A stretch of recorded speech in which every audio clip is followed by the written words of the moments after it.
Shalom, everyone. I was contemplating making this particular video a long time ago. I've been thinking about it for quite some time.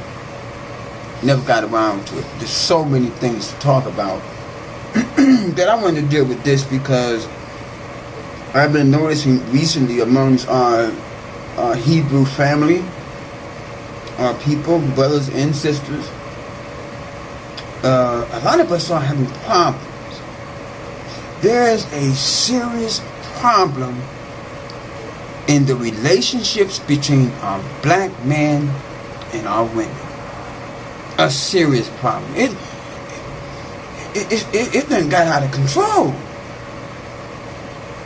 I mean, I constantly keep hearing about the breakups and the hurting and the negativity. It's like the trust is not there. The love is not there. And now, the thing about that is this. I've been noticing this for years. Even when I was a Jehovah's Witness. And it was quite frustrating to me. Because when I was a Jehovah's Witness, I was seeking a wife then. And even amongst them are black people. We got a problem. And so what I understand is, what I've concluded is this here.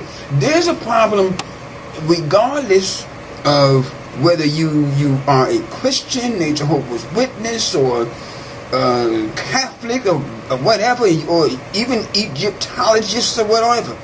Even among us brothers and sisters who know that we are Hebrews, there's a problem. There's a serious problem in regards to the relationship between the black man and his woman across all borders within here in the United States. When I'm talking about your belief systems or whatever. It don't matter what belief system you have. There's a problem. The trust and the love is like almost null and void. Yeah? Now, I'll just give you an example. I'm going to talk about what I've noticed about our women first. Then I'm going to talk about what I've noticed about our black men. And this is in regards to relationships. When I was a Jehovah's Witness, just merely approaching a sister, when you got in your mind that you have an interest in her. So you come to her, you approach her in a nice way, and you hope that maybe you can become friends and get to know each other. You want to see if you are compatible. But in their mind, just the sight of you and just the thought of you approaching them, just being nice, how you doing, whatever, they're automatically thinking you're a pervert. You're a pervert. You just trying to do something wrong to me. Fornication or whatever. And I'm like, wow. And then it's like this here. If the women approach me, when I was so with, if they approach me, I'm not going to say, okay, yeah, but let's get together and get married and whatever. No, let's get to know each other as friends first. And then what happens is this. Because of the fact that I have not moved fast enough within a week or two or a month, now she hates me. And I got accusations against me that wasn't even true. Even though the elders knew that the sister was lying. That's the problem. So I'm like, wow, this doesn't make any sense. Then just like some of you brothers may have noticed this. If I'm walking on the street, or if you're walking on the street, you're minding your business, you're on your way home or to the grocery store, you're just out, you're taking care of your business. Your mind ain't on trying to flirt with no woman. At a distance, as you're walking on this sidewalk, you see one of our young black women walking towards you. And one thing about me was this here. I am, the ones who know me, they know I am a very observant person. Very observant. So, in the case like what happened to me many times was, I'm walking down the sidewalk or whatever, and I see a young woman walking towards me. Black sister. She may have been young, she may have been around my age or whatever. And by the way, I say to myself, in a thought like this is this here. Why would I say this to myself? I would say to myself, pay attention to how she responds to you. Notice her body language, how it shifts as she gets closer to you. Notice her eye movements, her body language, and the facial expressions and all that. Now she's coming toward me. Now I'm thinking, I'm just going to say, how you doing? Keep going. But as she gets close to me, her body language says, her body language and her facial expression, she's looking, even though I'm in front of her, she's looking away from me. Like she don't want to see me. And she has an attitude. An attitude. You can see the attitude on her face. The attitude on her face, you can basically read her mind. You can read what she's thinking. Her mind is like this here. Don't say nothing to me. Don't even try. And you can see that. You can feel it. The negative energy. So, a lot of times, I would just say, how you doing? And I would keep going. But then, as time went on, I got to the point where, you know what? I'm not going to say anything. Because it's so mean. One day I was on the bus, city bus, this was, what was it, a couple of years ago? I'll never forget this. I'm on the bus. And you know, when the bus stops at a stop to let people on, it's only natural, especially if you're sitting in the front of the bus, it's only natural. You just, you looking, you look at the people who gets on. You're not trying to talk to them or nothing. Just one of our sisters get on. She seemed like she was nice looking. I looked at her, glanced at her, whatever. She gave me the most evil look. That same old look. Don't say nothing to me. She didn't say the words, but that's what you get. Negative attitudes. Oh, everywhere. It's like, wow. That's like they hate us. And she said that, and she went on to the back of the bus. And I see this. And yet, it's like, the saddest thing about it is, they go after the man that really is a pervert. That really has nothing on his mind but to lay down with her. They go for those.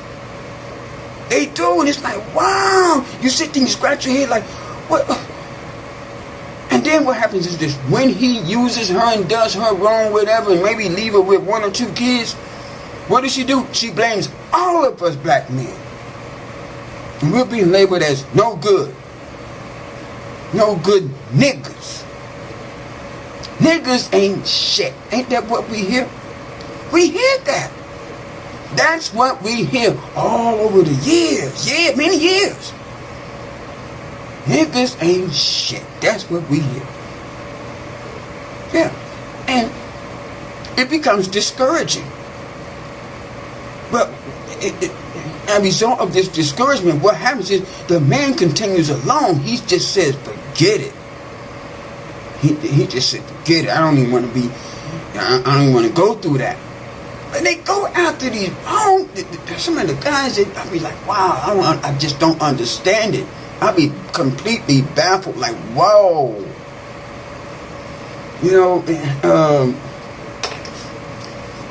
It's amazing what we have observed, what I have observed. I know I'm not the only one.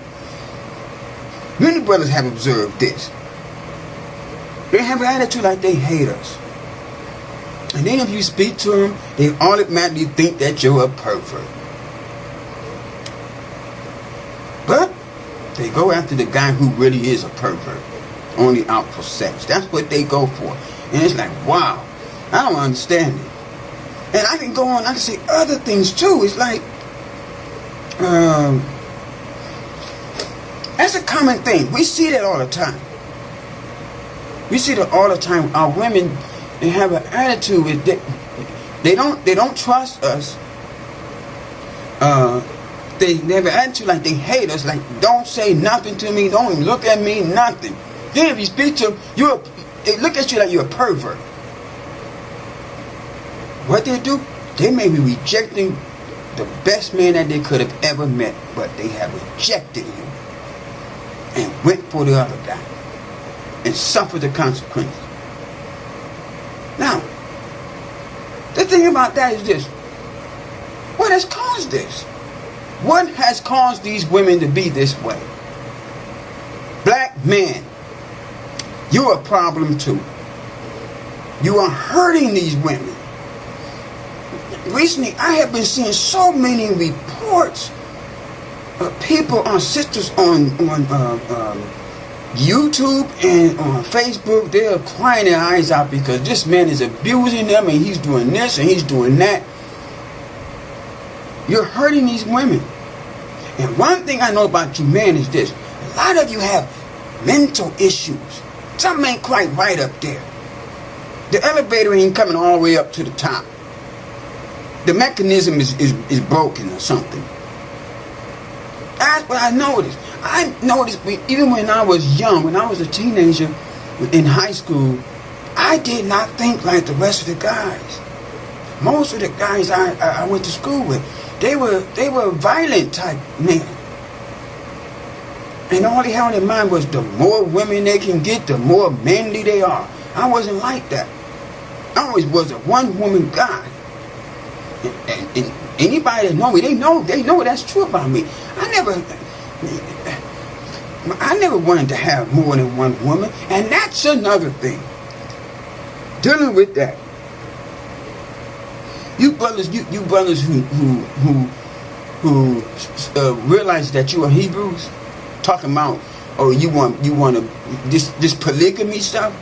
You need to stop that. Because you know good and well what you...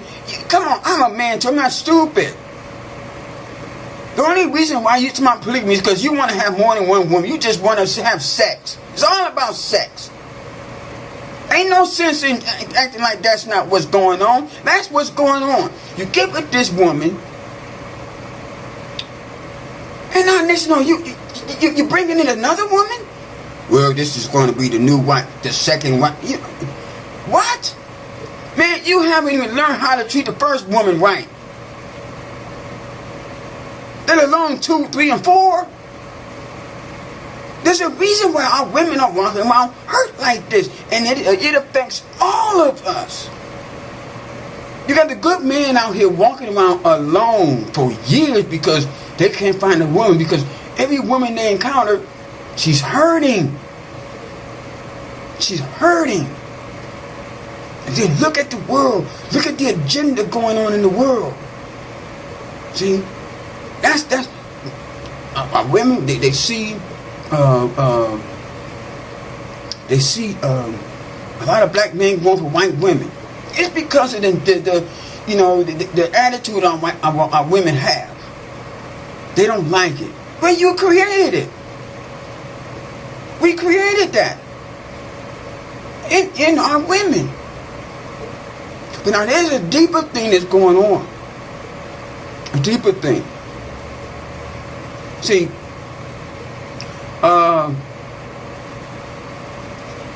what I'm going to talk about right now, this is something deep. If you say that you are a conscious individual, or you are a awakened brother in the Hebrew understanding of who we are, then you should know this. All of you should know this. If you're conscious, I don't care if you say that if you realize that you're a Hebrew, or you found that Kemet crap, or you just conscious and all this whole conscious community stuff. If you say that you are, then you should know this. What I'm about to tell you. You should know this. Now, look at how our young men walk around today. Wearing their pants hanging down. They're disrespectful. They're living by means of their penis. That's the only thing about it, sex and drugs and having a good time. And guess what? Women are too. Women are too. And I'm talking about the ones who don't claim to be conscious or don't realize that they're Hebrews. They're like that. They're just running amok. Okay? Now, even amongst our Hebrew brothers and sisters, there's a standoffish type thing going on. Sisters are afraid. They're afraid. They don't want to be hurt again. A lot of them still going through a bad relationship and on the way out, they're walking around with holding their heart on their sleeves because of these men. Some of you Hebrew brothers, that's who I want to talk to you all today about this. Something is wrong with you. A lot of you got a mental thing going on. Look at what we hear about on the news from time to time. Now, let me just put it this way. Whether you know that you're a Hebrew or not, that doesn't change anything because you're a Hebrew. We all are Hebrews. So it don't matter if you, well, I ain't no Hebrew. Yes, you are. I don't care. You know, I'm dealing with the black family in this country, United States. We got a problem all the way across the board. What have we heard on the news? Show you that how it's a mental thing going on amongst brothers.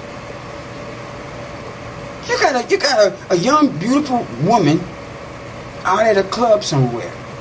Guy walks up to her and he asks her if he could have her number.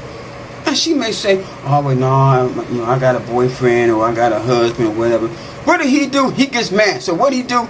Boom, he shoots her dead. He kills her. Wait till she gets outside the club and then he kills her. How many times have we heard stories like that? Several times. I just saw a video on Facebook just the other day. But in the schools. It was in the school somewhere. Probably in the cafeteria somewhere. Young black boy walk up to this girl, ask her for her number, and she says no. What did he do? He beats her up, picks her up, and body slams her. Can't deal with rejection. That's a mental problem. These are mental issues. Something is not right.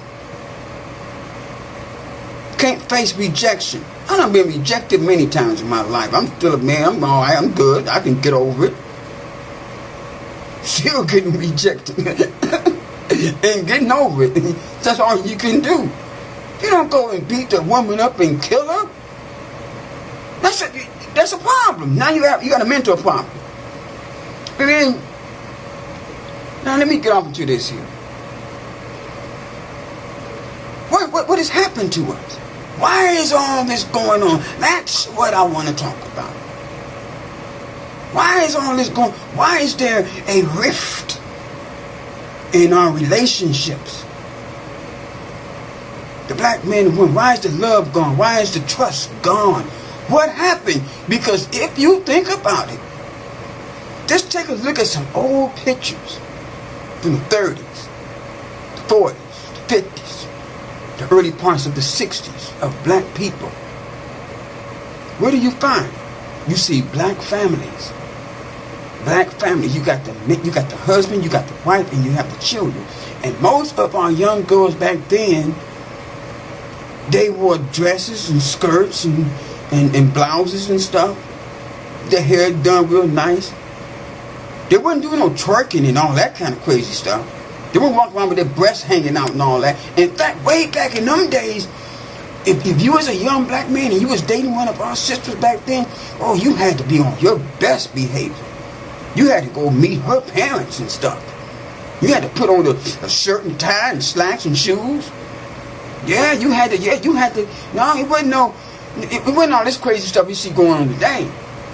And the young man back then, they used to wear the slacks and the shoes and the shirts.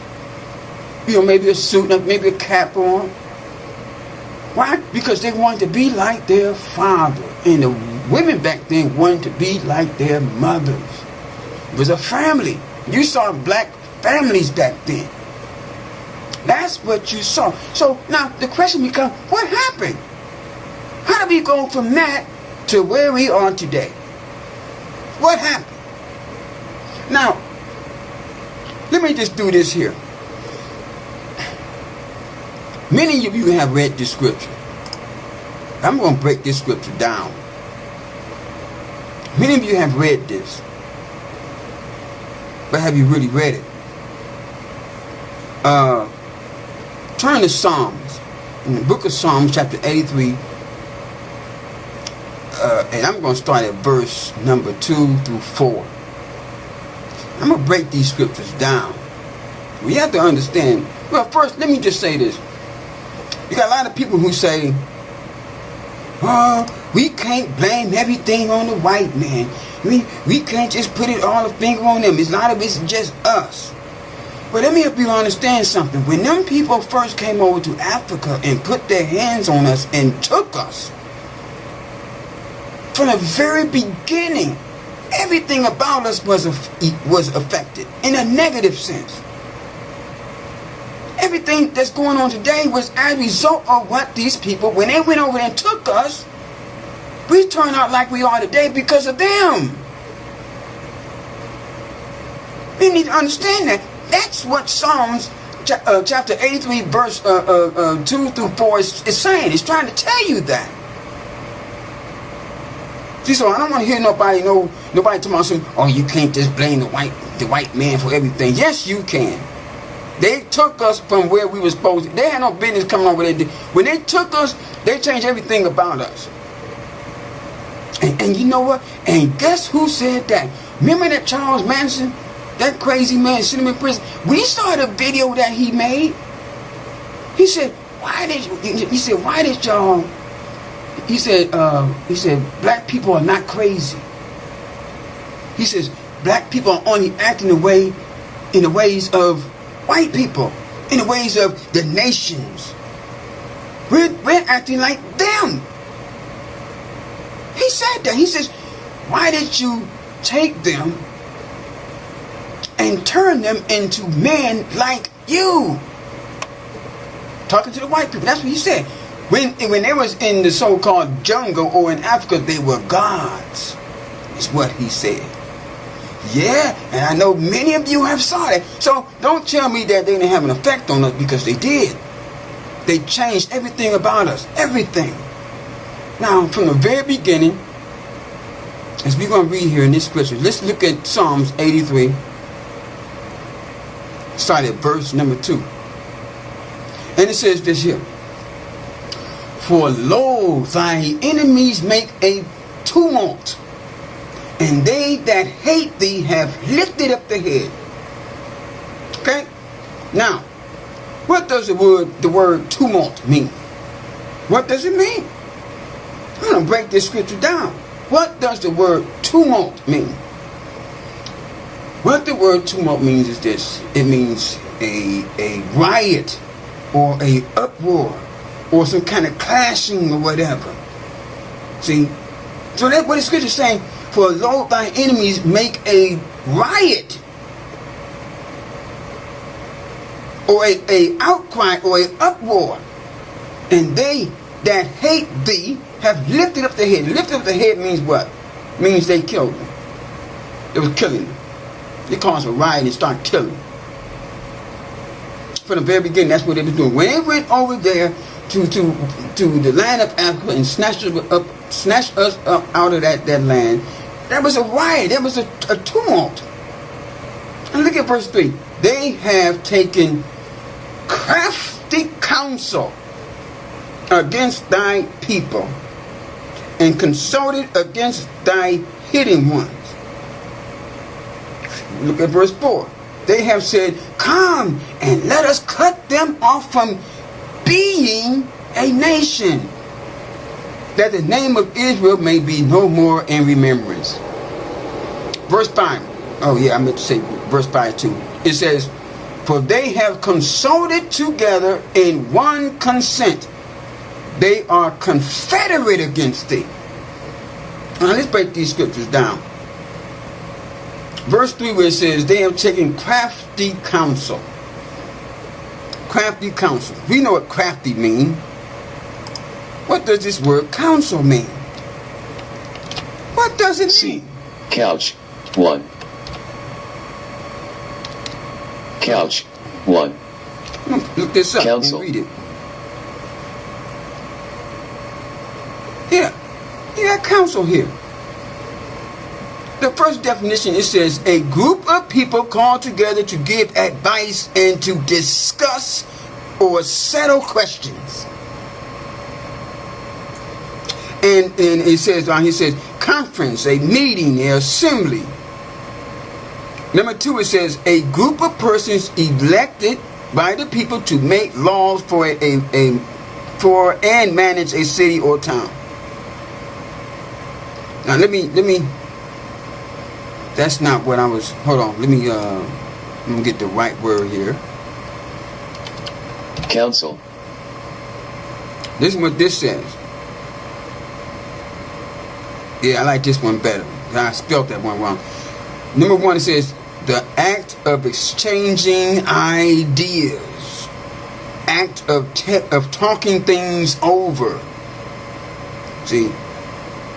Number 2, it says carefully considered advice. So it's kind of been along with the other one. Now look at this one. It says this here, number 4, it says deliberate purpose, design, plan, scheme. You see what that says?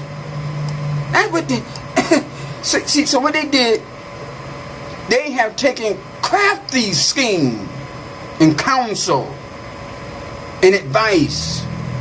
See, crafty,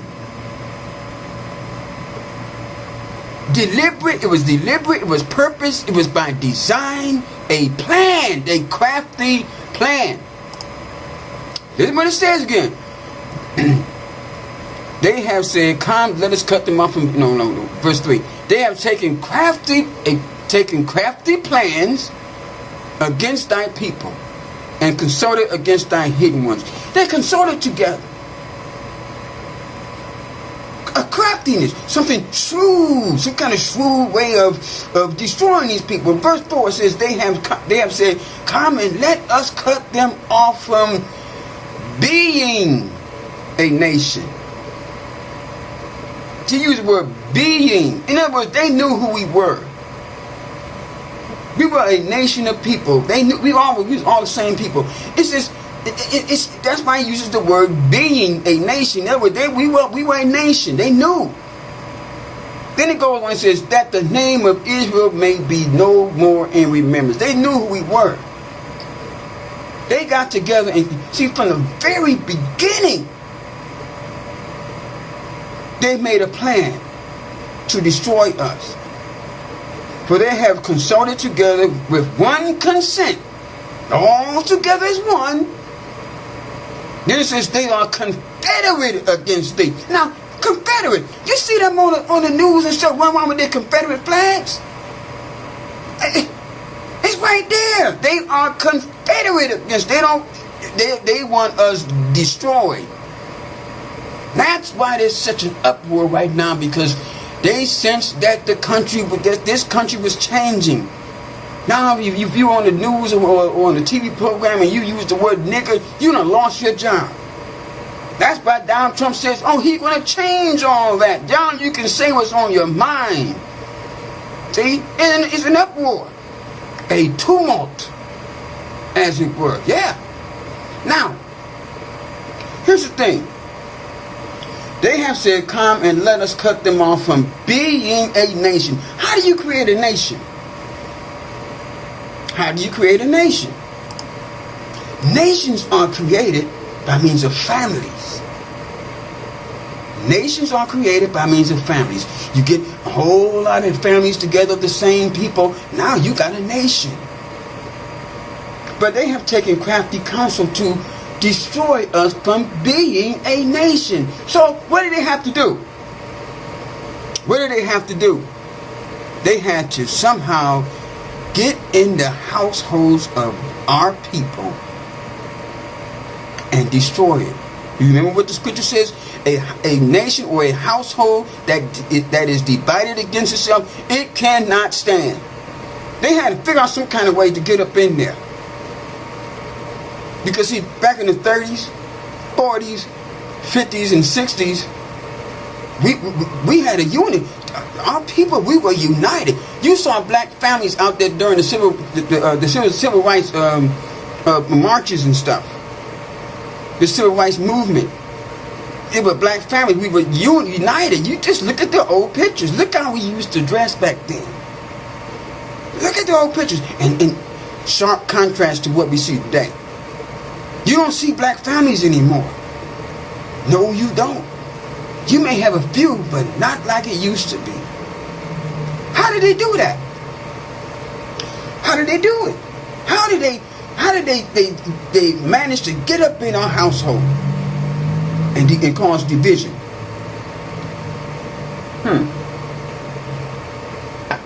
How did they do it? I envision this in my mind. We know the elite ones that really rule this world, this country. The Illuminati, the Freemasons, and these so-called Zionists. They're all the same, one the same devil worshippers. I envision this in my mind. During the civil rights movement, we were a force to be reckoned with. We were a force to be reckoned with. Even though I didn't agree with how things was done with Martin Luther King, how he was going about it, but we were still a force to be reckoned with. So I envision this in my mind. These elite ones up in some upper chamber somewhere, in some room, sitting down at a round table. And they're dressed in their suits and they got their cigars in their hands, in their mouths or whatever. And they're having a crafty council meeting. They're coming up with a scheme, a plan. These Hebrews are a problem. Let us think of a way in which we can bring these, bring this here civil rights movement to an end. Because, Mary, keep in mind, ever since the civil rights movement, our people started to decline as far as their morals and the relationships and stuff. What happened? This is what I want to get at. They're up in this upper chamber and they're coming up with a scheme, a plan. How are we going to put a stop to these Hebrews up here causing an uproar out here, or a tumult? Okay, how are we going to bring this to an end? So after much discussion and planning, maybe somebody opened their mouth. I said maybe this is all a scenario that I'm just giving, because this was planned. What's happening to our people today? It was planned. They don't want us to be a nation. A nation divided against itself cannot stand. A household divided against itself cannot stand. So they had to figure out how to work. So one of them made the suggestion, we got to get in there and break up the unity in the household. So what we're going to do is we're going to let's try to bring about something that would break up the unity between the black man and his woman. That is what they wanted to do.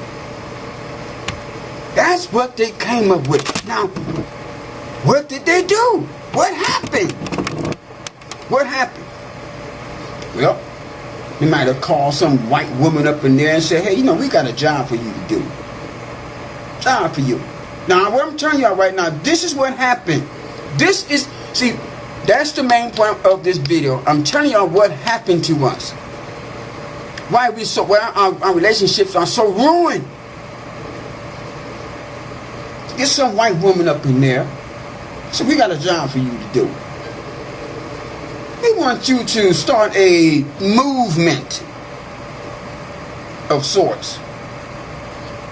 I want you to start a movement that, to focus on the women. And it was called the Women's Liberation Movement. And when they came up with that scheme, their whole desire was this. They had their aim at our black women with the hopes that our black women would jump aboard with these white women and liberate themselves from their black men. That's what they did. Now here's the thought behind that. When you think of Adam and Eve, it's a one family unit there. even though that was in subjection to her husband. Yeah. And for the most part, they were doing well. Until what happened? The devil decided to come up in there and he attacked the woman first. Just like these devils. The devil is a crafty person. He's a crafty, wicked individual. And his children do the same thing. His tactics are always the same. They went in there and they wanted to attack our women first. Now let me just say this here. I need to say this. A lot of our women. Okay, look, let me just put it this way. I have 7 sisters. I have 7 sisters. And I've had a discussion with one of my sisters about this. She didn't like what I was saying. She called it woman bashing. I said, no, this ain't about no woman bashing. This is about what they did to us. This is about what they did to us. They went to a woman first and attacked her head. I don't look at this like this is bashing our women. I look at this like this is what they did to destroy us, all of us, black man and a woman. Not just the woman, all of us. Their whole focus was to just break up that unity. Anyway, our black women back in the 60s, they went for that. They fell for it. Yeah, they fell for it. And now what you got now, you got a rift in the household of that black man. His woman went and turned against him. Yeah. And now she wants to wear the pants in the household. She no longer want to be under his authority or underneath his thumb. Yeah, and so in time, these elite ones, these crafty Satanists, they said, what we're going to do now is this. We're going to see to it that this black woman can actually make it in life without that black man. And so they started implementing programs and government programs and whatever to help the black woman.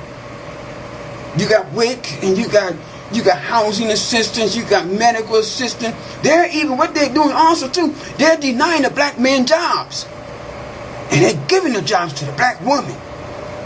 And they tell that black woman, hey, look, we're going to give you some food stamps.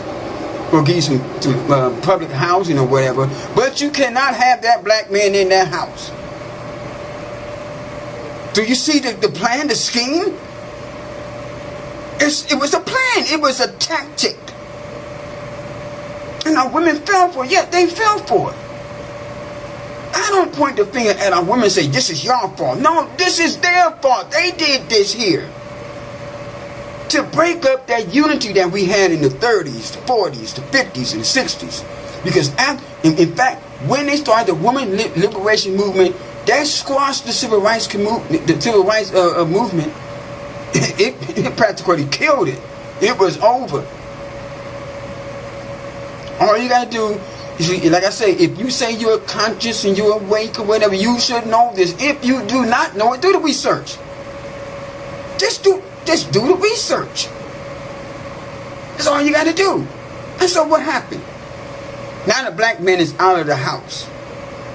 He's gone. And now she has to raise the kids by herself.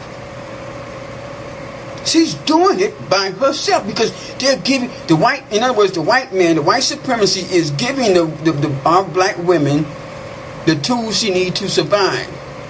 Public housing, cheap public housing, the medical assistance, WIC program, and you name it. You're giving her all that. And then they tell her, you're going to lose all of your plans if you bring that black man back in that house. Now, do you see that it was a plan to break up that unity? So now the black man is out the house. He can't get no job. And so now what is he's going through?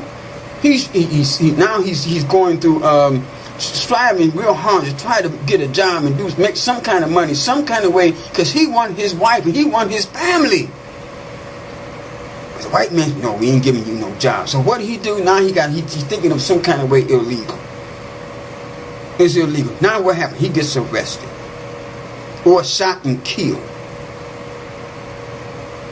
And then, as time went on, that's when we started, as time went on, not immediately, but as time went on, that's when we started hearing these particular phrases. Niggas ain't shit. I don't need no man. I can do it all by myself. You're doing it by yourself because the government is helping you.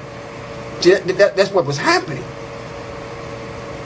And now the man is frustrated. He's angry. They don't turn him into an angry man now. They don't turn him into an angry man. Now he's angry at his woman. And that's where the mistake was. He was angry at his woman instead of being angry at the system that turned her into that. That's what the problem was. And then now you're in a household, you got the black man and his wife, they're arguing, and he done left the house, or she done put him out. That's what has been going on. And now, in the meantime, what they did after that, what happened was this. Now the black woman is raising up her children alone. I'm talking about back in the 70s or the 80s. She's raising her children by herself because the man is no longer there. Either he's dead or he's in jail. And he's being looked down upon for that. I can tell you, I can guarantee you right now, there are over 1,000. So many black men sitting in prison right now, maybe have died in there, that was completely innocent. Every time you see on the news a man that was set free after 30, 40 years, that he was completely innocent, they find them loose. But he's been damaged in the prison system. What's going on in the prison system while he's there for 30, 40 years? They see to it that he's going to be in there for 30, 40 years. Why? Because everybody has sexual needs. Homosexuality is running rampant in the prison system.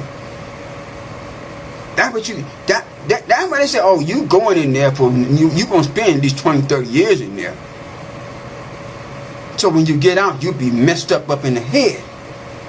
And then at the same time, what do we got here? The woman is alone. The man is a man out there, that angry man. She don't trust him because he got an angry attitude or whatever. Now she's alone, raising her son up by herself.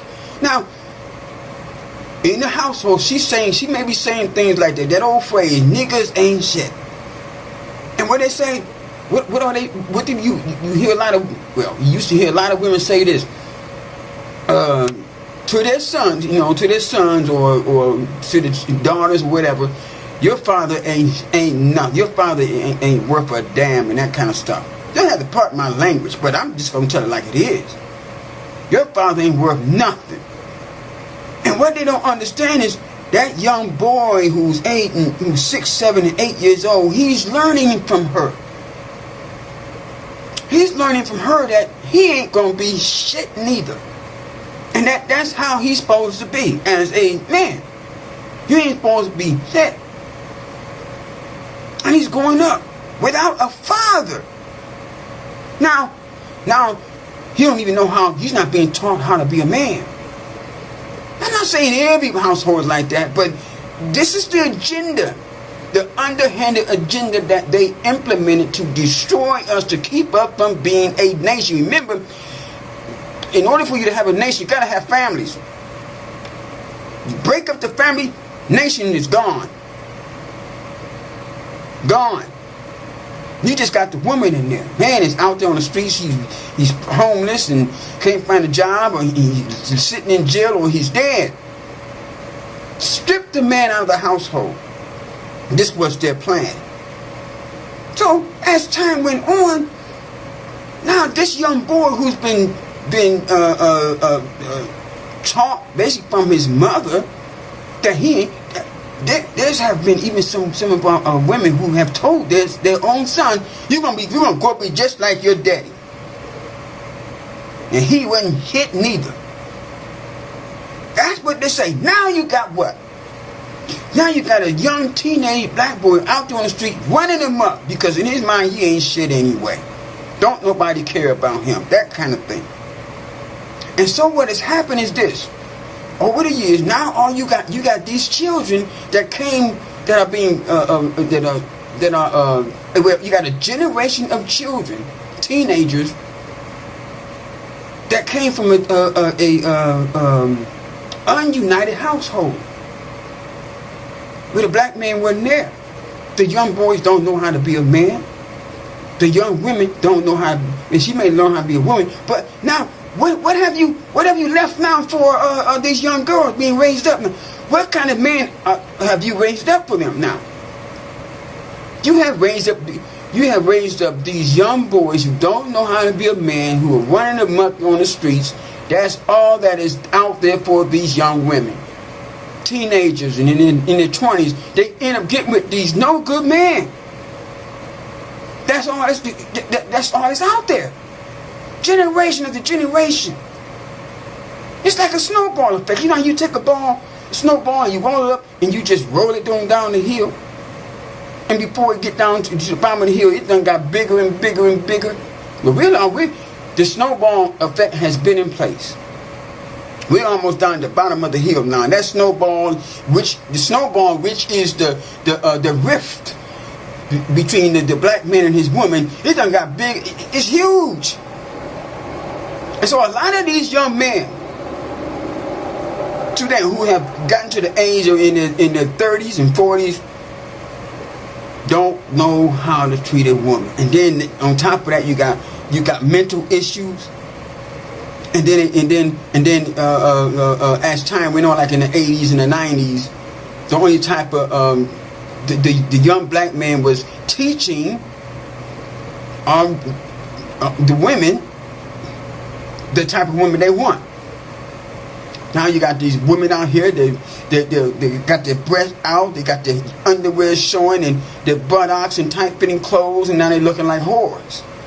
Because that's what these young men who was brought up without a father, that's what they desire. And if the black woman didn't do it for him, what do? He going to the white girl now, who does anything. She just do anything. And so what happened? Young women, now they want to put on weaves and stuff. They want to look like the white girl because they're man to be. It's a snowball. It's getting bigger and bigger.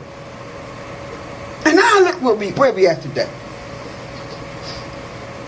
Look where we are today. Are you understanding what I'm saying? This is what happened. This is what happened. Look at where we are today.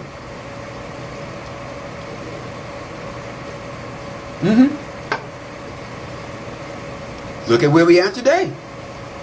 Even though the devil and his seed has implemented all of this negativity against our people, our God Elohim, Yahweh, the Most High God, His will is still going to be done. So there's an awakening going on. There is an awakening going on in these last days. And what our sisters are dealing with, when I constantly keep seeing postings on Facebook and on YouTube, our women are hurting, even amongst our people, the ones who have been awakened. Our women are hurting because they have gotten with one of those same men who was raised up without a father, or whatever, who was the offspring, or who came from that generation that was the start of, where that generation that was living under or after the women's liberation movement. You all have to understand that. It affected us. It divided us. That's why we have no unity. No, they destroyed that. They have destroyed it. We have no unity. I hope I'm getting through to y'all to help y'all to understand what happened. Because everybody keeps saying they don't understand why it's like this. Our man ain't this, our women ain't that. I'm telling you what happened. I'm telling you why it's like this. Even among our Hebrew family, our sisters are hurting because they're getting with these guys who basically, they still have that carnal mindset. And I call them hobo Hebrews. You see them on YouTube in these camps out there preaching on the street, and they're talking badly about our women. You're not helping us. You're causing a problem. You're not helping this situation. And you brothers got this dogmatic attitude. Oh, you gonna do what I said. The woman supposed to keep her mouth shut. That ain't not how that's supposed to be. The scripture said we supposed to be treating our women, our wives, just how Yahushua treated his disciples, the congregation of his people. He didn't go around beating these men and these women and telling them, you gotta keep your mouth shut. He didn't. Some of you brothers, you still got that carnal mind. Hold on, I gotta go stir this food.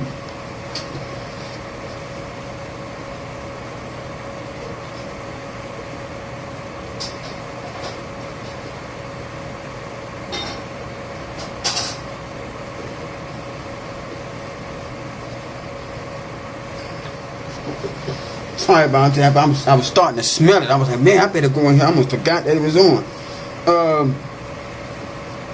But that's the problem. Brothers, you still got this old carnal mindset, and you're hurting our sisters.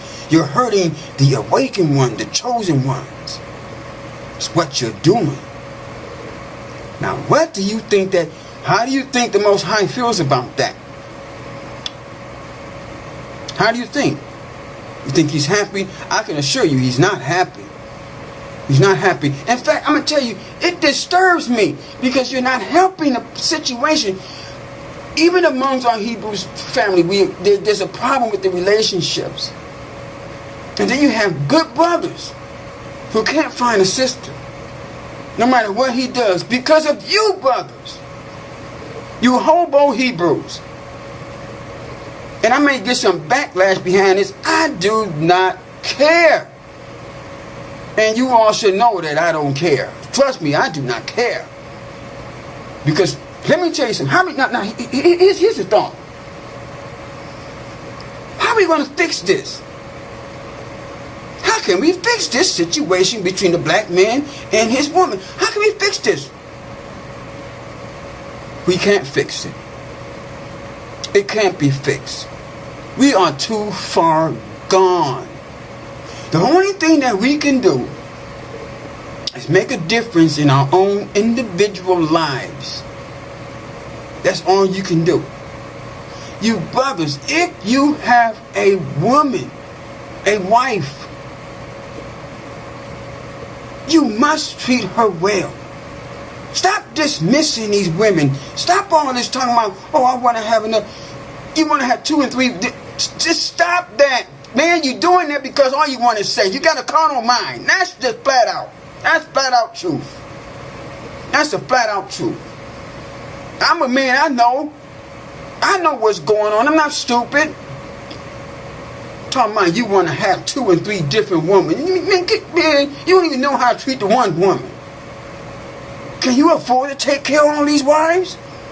Can you? No. A lot of you can barely afford toilet paper.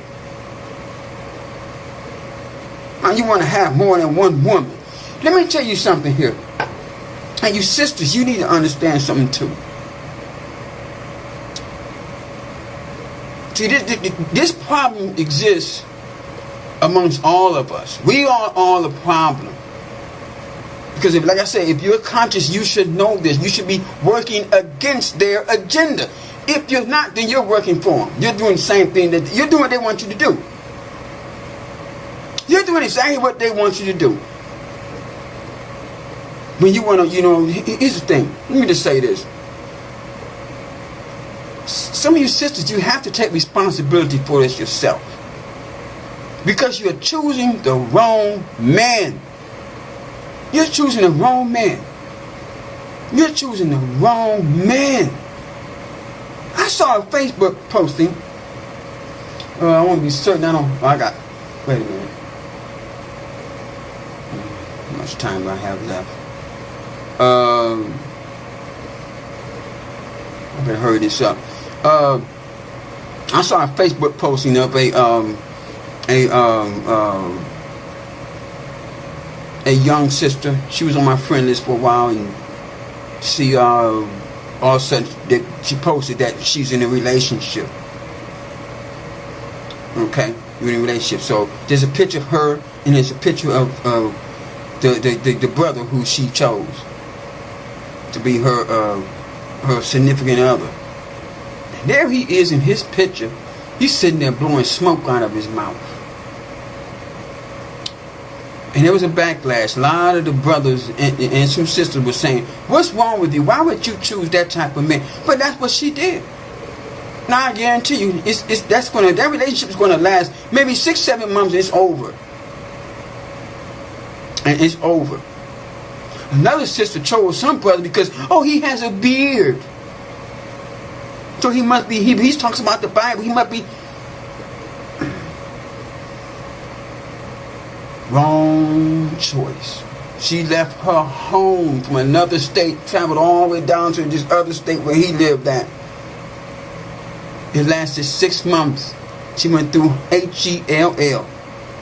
Holy H-E-L-L down there. This man down there talking about he done brought in another woman. You got other women that don't even know that they're Hebrews calling the house, telling her, laughing at her. "Oh, I know your husband. Me and him, we done been together just the other day." That type of stuff. Now she got to go all the way back home, hold her heart on her sleeve. Now she done gave up her job, her apartment, everything. Now she got to go back and start all over. After being used by this brother who, a lot of these young men, let me just say, a lot of these young men, you are using this truth to get sex. Your sisters are falling for it. Your sisters are falling for it. And so I just say this, in order for us, I don't want to run out of time. I don't want this video to cut off on me. The only thing I can suggest is this here. Be selective, you sisters. Be selective in who you choose. Don't be getting with these brothers that's always on Facebook debating or YouTube debating and arguing with another brother. That lets you know his mindset. Talking about, oh, the earth is flat and all that nonsense. All that stuff right there don't mean, if the earth is flat, I don't care if it is flat. Does the scripture say, oh, you need to know if the earth is flat in order to get into the kingdom? No. So why are you arguing about foolish things? Trying to get your point across and you're dogmatic with it. Those are not the brothers that you should be with. You gotta be selective.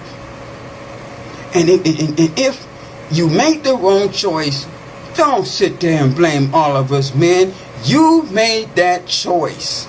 And that man. It's not all of us. It's not all men's fault. Because of the choice you made. So a lot of this stuff falls on you.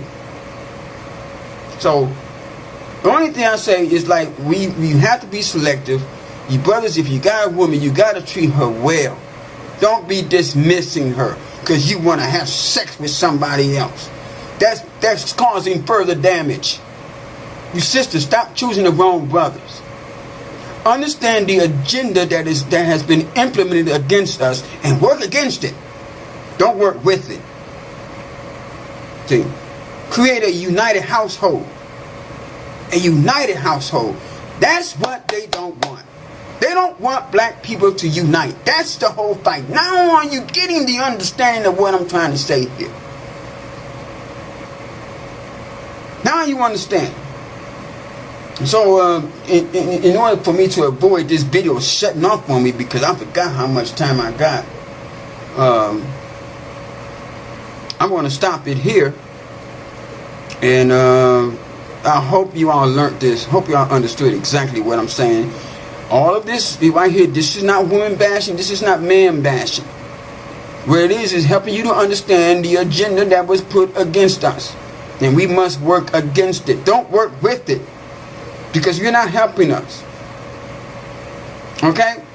Now, with that, I'm going to say shalom.